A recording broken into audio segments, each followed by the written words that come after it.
So tough to watch. The video is probably the most telling evidence. 10 seconds. Look at the video to see what's really going on. Deserved answers. So many times things like this get swept under the rug. The bad, but also the good. It was very emotional.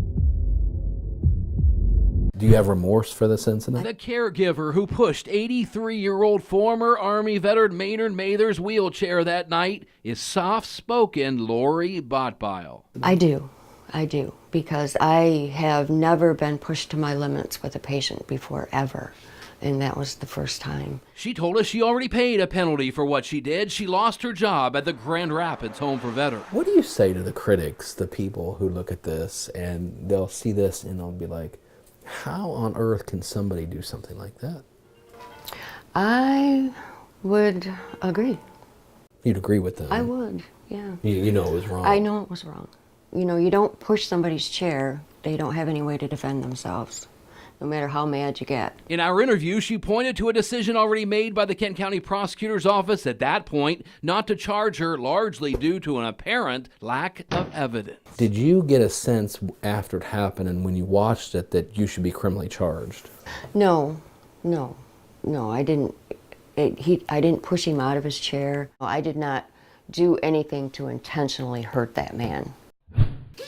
He's right up here. We took the video and information we had to Mather's family. Very difficult for them to see the man they love and respect treated this way in a wheelchair, tough to hold back.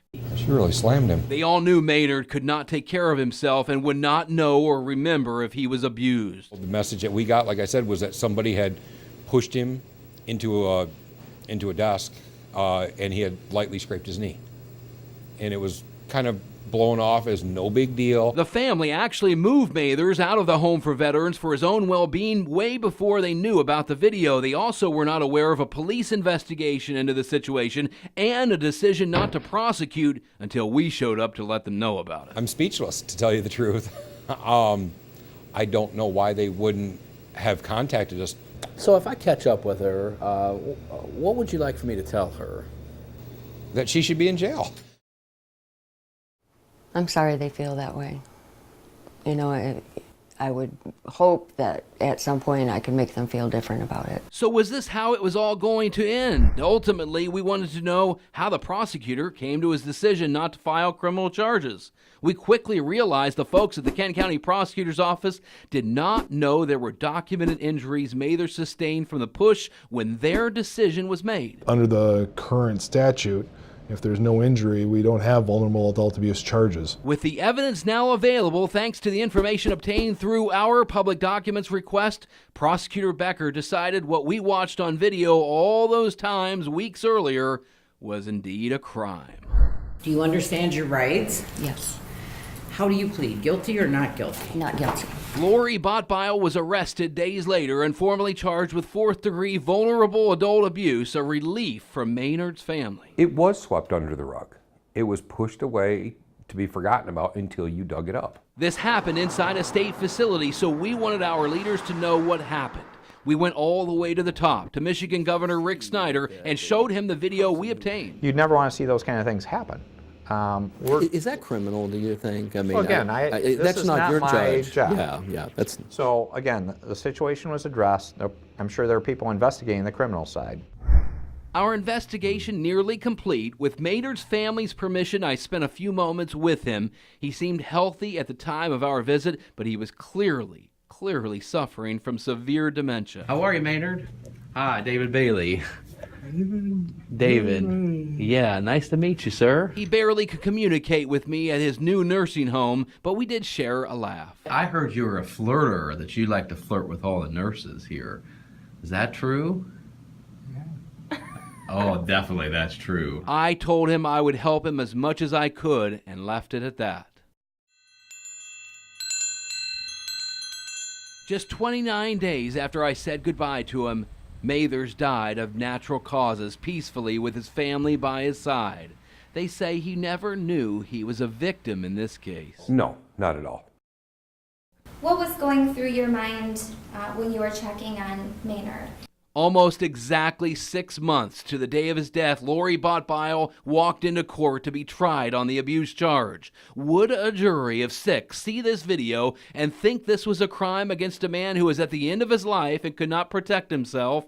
Or was this less a crime, more a bad mistake by an exhausted caregiver overworked in the heat of the moment? He doesn't have his physical health to fight for himself, or even his mental health to report anything that's being done to him. Prosecutor Elizabeth Bartlett said it was a reckless act. Can you imagine how scary living every day would be if you had no idea where you were, or who these people are, or why somebody is roughly hitting your feet against the wall in your wheelchair? Botbyl's defense attorney argued our investigative reporting manufactured this situation to make it seem worse than it was. It wasn't criminal, it was ugly.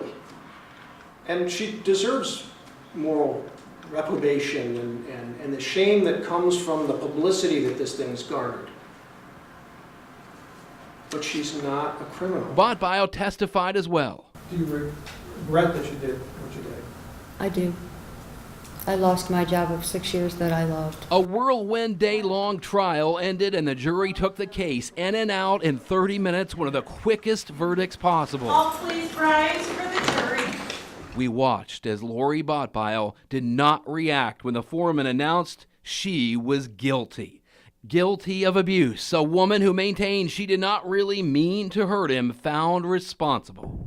But in one final twist, it was not the end of the video, that is. You see, we didn't get all the video recorded that night. Another caregiver, Maria Hughes, actually was at her best that evening. 90 seconds after he hit the desk, she told the court through an interpreter what happened. I think he was very grateful because I was helping him.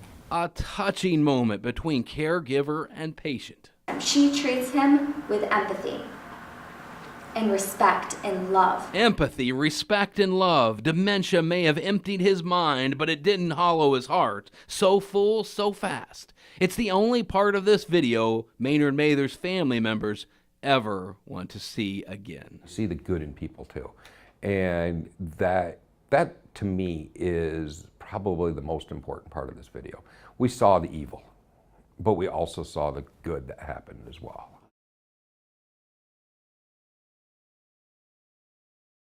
He's right up here. How could this happen to their loved one? A father, a grandfather, a military veteran, 83 years of age with Alzheimer's. See, she just starts shaking him. They are seeing it for the first time after the 13 Watchdog team obtained the video. He helped develop the program. Maynard Mather's mind started fading away 5 years ago. This Army vet said he wanted to live his final days at the Home for Veterans. He's very proud of his service. Mather's helped develop Michigan's vocational education program, particularly in Newaygo County, considered a pioneer in the field. He should be remembered for his productive life and not for what you're about to see. She really slammed him.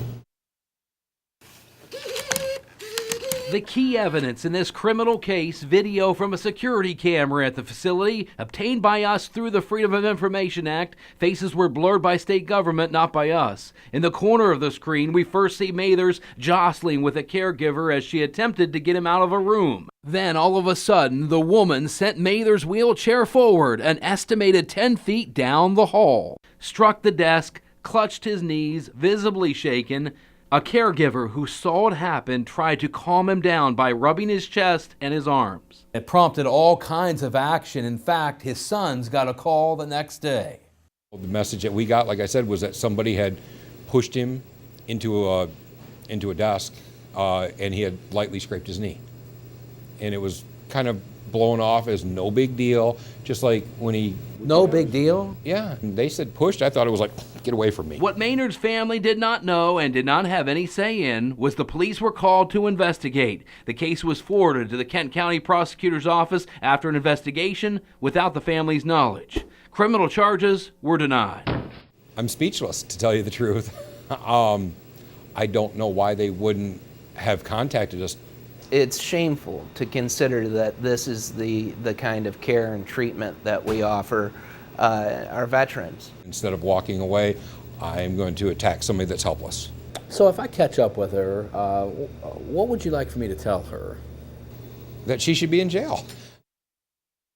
They looked at me and said, I think she should be in jail.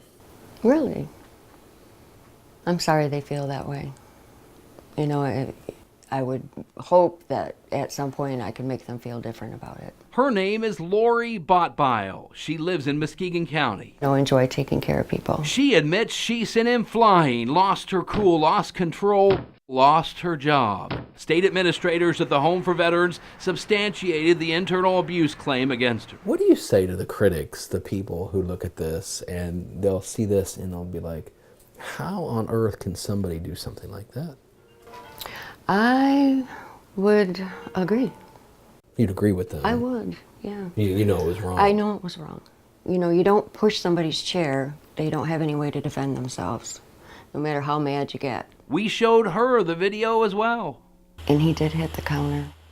But I did, if you watched longer, I checked his knees, because I felt so bad. I was crying, and I was very upset, and I knew he was upset. She says she was a victim, too, of abuse by people living at the home.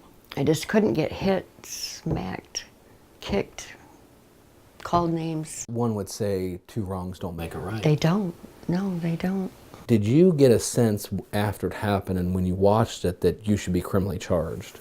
No, I didn't. I didn't push him out of his chair. I did not do anything to intentionally hurt that man. I would never do that.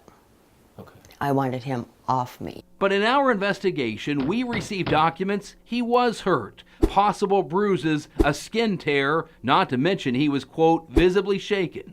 Under the current statute, if there's no injury, we don't have vulnerable adult abuse charges. Kent County Prosecuting Attorney Chris Becker says his office did not have what we had regarding Mather's injuries when the original decision was made not to prosecute. It was not brought to us. In light of the new findings, We are definitely taking a second look at this and a very hard look and take a look at the video and take a look at the medical evidence. Prosecutor Becker also apologized to Mather's family that they had to hear all of this from us. It's got to get better and there's something we can work on.